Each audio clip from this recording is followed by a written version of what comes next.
When we're trying to improve a painting, it's just really tempting to keep adding more detail. But sometimes what a painting needs is just a clearer sense of structure. Hi, I'm Kathleen, and I help artists build the skills and structure to paint with confidence. Sherry is an acrylic painter who sent me a fall landscape painting with a question about the element of space. She wanted help looking at the transition from her foreground to her background details in her painting. So in this critique, we'll look at how depth emerges from the thoughtful decisions about color, value, and shape. Hey Sherry, thanks for sending in your fall landscape for critique today. We are going to have a look at it through the elements of art, and I'm going to answer the questions that you had. So let's get going, and we'll start with your intention. Your intention was to capture the coziness of fall, and my first impression is that you were seeing very well the colors of fall, right? We've got the warm yellows and oranges and reds that are competing with those leaves and colors that are slowly losing their chroma. It's such a beautiful, really a beautiful example of chroma in action. So I love that. And a fall landscape is not easy to do, right? Because of this contrast. So let's look at the black and white and see what it is telling us. Is there a light, mid-tone, and dark value to the painting? And yes, you've got light shapes here.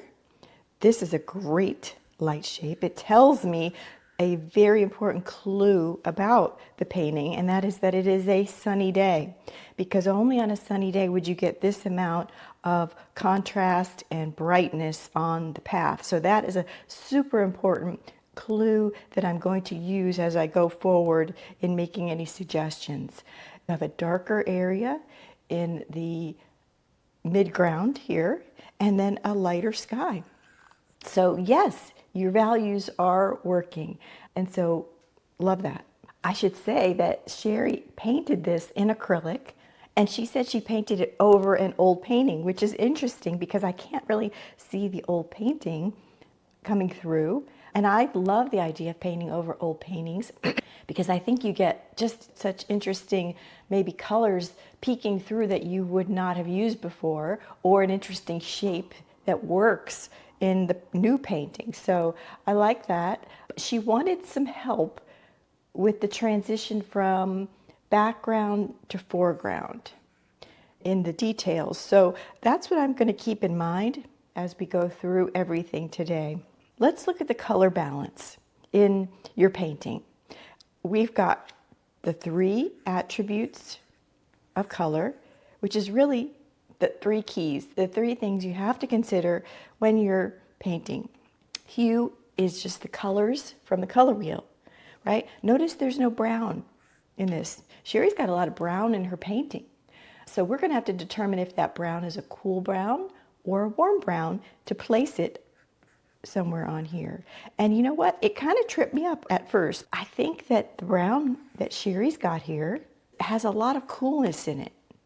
These areas have a lot of coolness in it. Is there a majority of cool or a majority of warm? I think that this scale is tipping a little bit towards cool, and that's because of the sky is adding to that cool balance as well. Yeah, and we want one or the other. A balance doesn't mean equal portions of everything. In fact, it's more interesting if it's got a winner in the balance area. I like that idea of keeping the cool balance, right? Because I can see adding some of this color, maybe a little bit even more down into these colors, and really making the warmer colors pop even more. Okay, so we said there is a dominant in the cools, right? We're going to have a subordinate amount of warms, but they're going to be super important in our painting. Chroma is where that darker value, that darker brown, even the green, comes into play with the lower chroma. So we've got the cooler values, the cooler colors with the lower chroma colors together, right? We got the majority of those darker browns, those cooler blues. And then so our subordinate chroma is going to be the high chroma, which is very interesting because then we have the two subordinates that kind of match each other with, I'm going to be high chroma and warm, okay? So that's a good balance. Values. Where were our values? Let's go back and have a look. Yeah, I think that they're somewhat equal. So when I was saying we can bring some of that darker value down into the foreground, I think that'll help shift the balance from more of an equal half lighter, half darker values to predominantly darker values with a smaller amount of lighter values. And again, this subordinate amount of the attribute of value corresponds beautifully with this one and this one, right? Because we're going to have warm colors right there, high chroma, and low on the value scale, right? Which makes a beautifully balanced, color balanced painting. Okay. All right, let's go back and begin answering Sherry's question about the transition. So the first thing I'm going to do is I'm going to look at the background. And remember when I said that a big clue for me in this painting was this path. It's a sunny day, right? So with that in mind, I'm going to come up here and pick up bluer sky. Now, Sherry probably saw this sky with a lot of clouds in it and a lot of white in it, and she probably painted it true to form. I'm going to see what happens if we add a beautiful blue sky, which really screams sunny day. So you see what I'm doing here is I am really paying attention to the areas between the leaves of the tree. And I'm not going to be too fussy right now. I'll probably go back and do a little bit more later, but I just want to get in some feel of the sky. And I'm also doing something which I love in a painting, and that's negative painting. I love the addition of the negative shapes to a painting. I think it adds so much to the quality because look how we're really getting a pop on this tree and the leaves. It's defining the shapes in a way that they were not before when it was against the lighter sky. Now this blue is a very light blue too, but I think it's the color change, right? Because it's such a contrast to the tree, the warm colors of the tree. You don't need a value contrast if you've got a color contrast sometimes. And I love little peeky holes in the tree where you're seeing through. That adds a lot. And then I love being able to define this middle ground here even more with the shapes that I'm making with the sky, right? So that feels sunnier already to me, right? I think that adds a lot. So that addresses one of Sherry's concerns in the transition from the background to the foreground, and that is the background. Now, if she wanted to, could she come in and put some whiter clouds in there? Of course. Yeah, for sure. Do you just want to keep a lot of this blue and what it's doing? Middle ground. Okay, so middle ground is very soft, isn't it? All of this is super soft back here. So I think Sherry's instinct was correct in that it needs maybe a bit more shape, indication of shape, and not a lot, right? Not like down here, because that's where we're going to see the texture and the close-up detail. We're not going to see so much detail in this middle ground, but we might see a little bit. And she had a good start here, so I'm going to continue with some of her interesting shapes, like this one here that looks like a tree. But I'm going to try a little bit more color, see what happens if we add a really low chroma green back here in defining some of these shapes a little bit more, just to bump up the color a bit, and how we get more definition without making really hard lines like we do down here, we make sure that the values are similar, not equal, but similar enough so that it reads soft but defined, right? See a little bit more. Now, I'm not going to get rid of this lovely brown color altogether here. Oh, that's not quite, that's a little warmer than I wanted. I wanted to stick with this brown that's cooler, right? And again, I'm paying attention to going around my tree shapes with this color and defining the area. So that's a little harsh in it. Sherry's brush strokes will be a little bit more delicate than my pencil. Okay, back to the green. Add a little green in here. Really nice. And I don't know, I'm thinking of evergreens back here as I paint. Maybe this scene didn't have any evergreens at all, but I'll leave that up to you, Sherry. Okay, yeah, I like that. Okay, how about some green in the tree? A little bit more defined. Remember, we painted negatively around these shapes of leaves, and now I'm painting positively by defining them a little bit more, making their shapes a little bit more interesting. So it's that pull, that back and forth, pushing and pulling with the positive and negative shapes that makes it really interesting. And I'm seeing an opportunity to maybe get into here a little bit more with some of this sky. So background, sky, blue.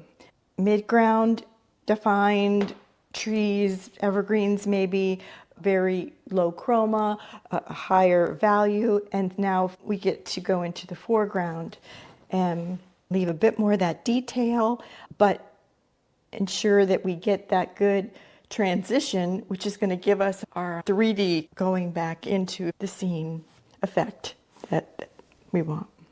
Okay, let's start with the path, because I love what she did with the path. She's got a nice warm color. Look at that beautiful pink on there, right?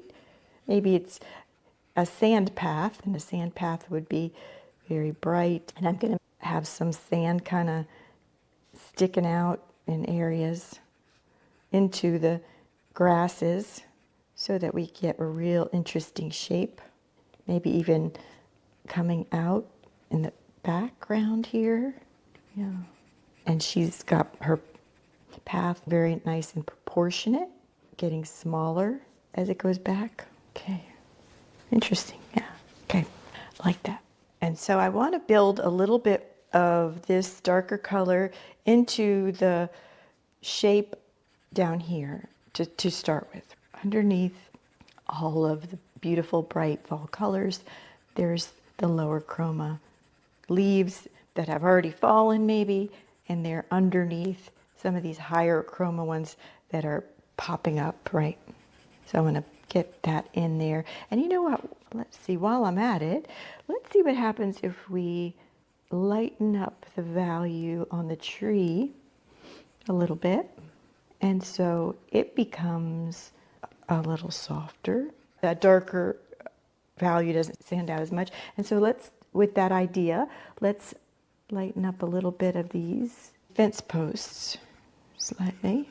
We could maybe leave some sharper ones as they get closer. Yeah.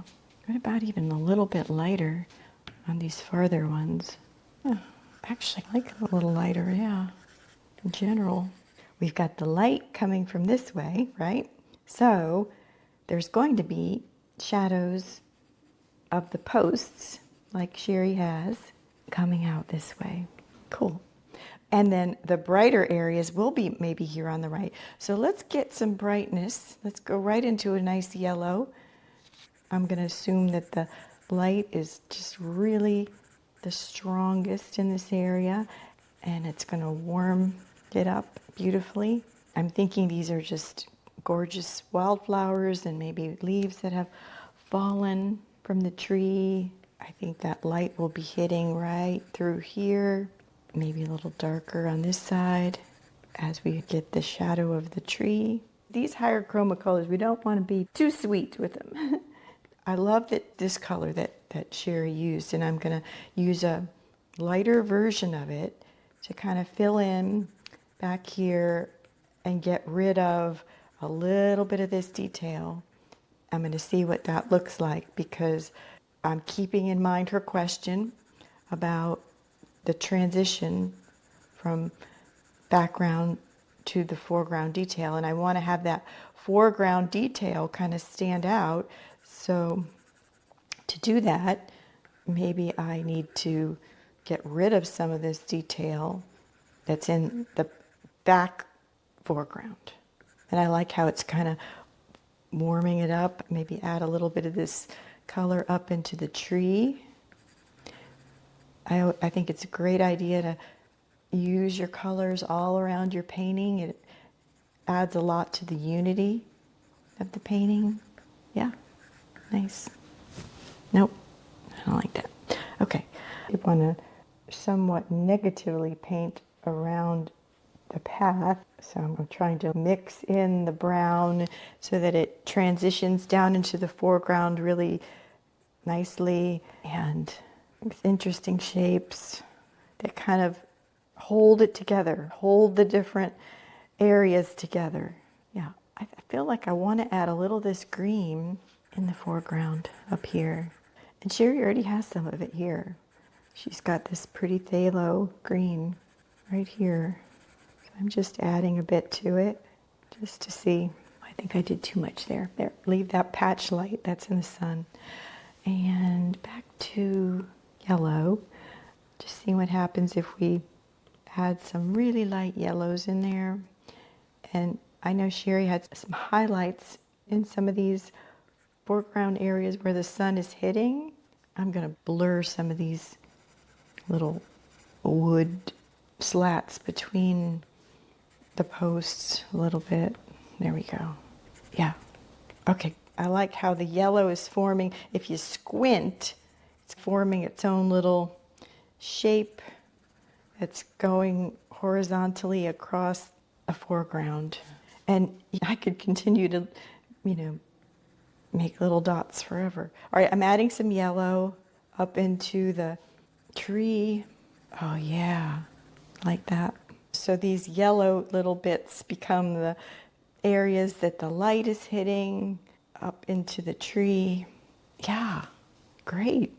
I think that I'm going to stop because I feel like I've tried to answer Sherry's question a little bit about the foreground and the midground and the background. Ooh, that's nice, putting these really super high bits of green in there. I'll let you figure out if you like those. Definitely just right there a little bit.